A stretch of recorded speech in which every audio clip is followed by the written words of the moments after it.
नाम steel flexi strong TMT बार, ये strong के साथ फ्लेक्सिबल भी है। आपदा मुसीबत कोई भी आए, ये घर को अटूट बनाए। जब TMT फ्लेक्सी स्ट्रॉन्ग तो घर रहे हमेशा के लिए स्ट्रॉन्ग। এর আগে এর ধরনের কম্পিটিশন হয়নি।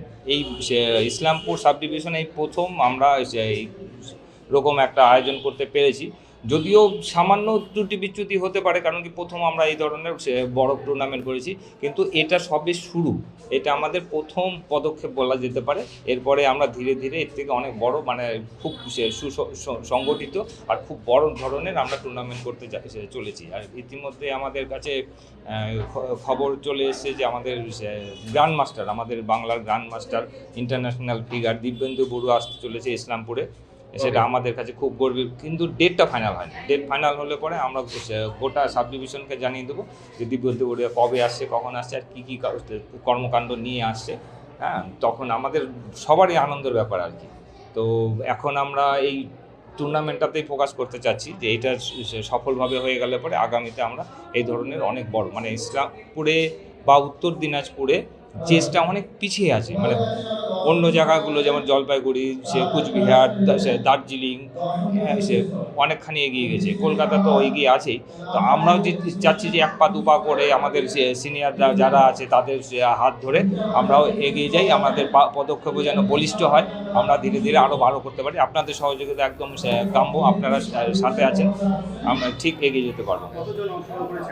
আমাদের এখানটাতে প্রায় 70 জন অংশগ্রহণ করেছে। কতগুলো বোর্ড আছে আমাদের এখানটাতে? বোর্ড আছে 35টা বোর্ড আছে। কোথা থেকে অংশগ্রহণ করেছে? মূলত ইসলামপুর সাব ডিভিশনে সবগুলো স্কুল থেকেই কম বেশি এসছে, কিন্তু কিছু আছে যেমন একটু বাইরে থেকে চোপড়া থেকেও ক্যান্ডিডেট এসছে, গুঞ্জুরিয়া থেকে ক্যান্ডিডেট আসছে। আর আমরা খুব অল্প সময় পেয়েছিলাম প্রচার করার জন্য, সেই জন্য আমাদের আর আমরাও প্রত্যাশিত ছিল না যে এতজন স্টুডেন্ট আসবে, এতজন অংশগ্রহণ করবে, কিন্তু অপ্রত্যাশিতভাবে প্রচুর সাড়া পেয়েছি আমরা। আর আমরা এতে খুব আনন্দিত আর উৎফুল্লিত যে আগামী দিনে আমরা আরও ভালোভাবে, আর এই গার্জেনরা এইভাবে সহায়তা করব, আমরা সত্যি তাদের কাছে খুবই কৃতজ্ঞ যে আমরা চাইবো যে আগামীতেও তারা আসুক আর আমরা খুব ভালোভাবে সফলভাবে এগুলো এই দাবাটা খেলে। আর না, আজকে এটা একদিনের র্যাপিড টুর্নামেন্ট, আজকেই শেষ হয়ে যাবে বিকাল 5টার সময়, 5:30টার সময় আমাদের আর প্রাইজ ডিস্ট্রিবিউশন আর ক্লোজিং সেরেমনি রেখেছি। বলছি, এই যে দাবার কোচিং বা এই বিষয়েও কি কোনো ভাবনা রয়েছে? কোচিং তো হবেই, কারণ আমাদের এই সাব ডিভিশন থেকে আমাদের গৌরবঙ্গ হাব করা হয়েছে। মালদা, দক্ষিণ দিনাজপুর, উত্তর দিনাজপুর নিয়ে আপনারা হয়তো জানেন যে গৌরবঙ্গ হাব করা হয়েছে, যেখানটাতে বিশাল কর্মকাণ্ড শুরু হচ্ছে, যেখানটাতে সব এই 3টে ডিস্ট্রিক্টের কিভাবে উন্নত করা যায়, কিভাবে দাবা এগিয়ে নিয়ে যায়, প্রমোট করা যায়, তার জন্য খুব মানে ভালোভাবে চেষ্টা করা হচ্ছে আর কি। আপনার নাম? আমার নাম সুব্রত বাইন।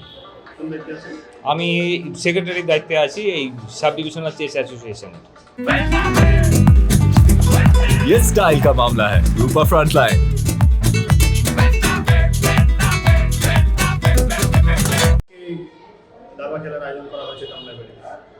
আমরা 2 বছর আগে এটা শুরু করি, Islampur sub divisional chess association.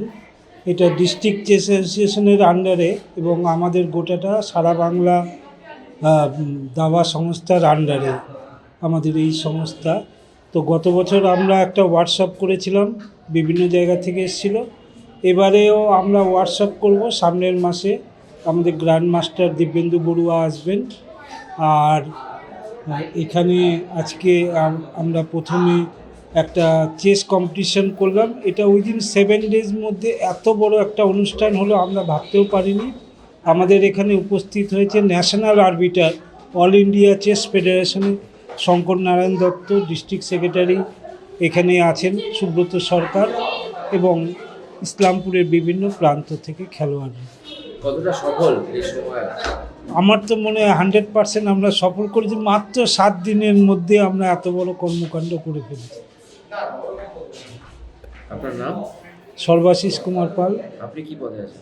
আমি এই সাব ডিভিশনাল চেস অ্যাসোসিয়েশনের প্রেসিডেন্ট।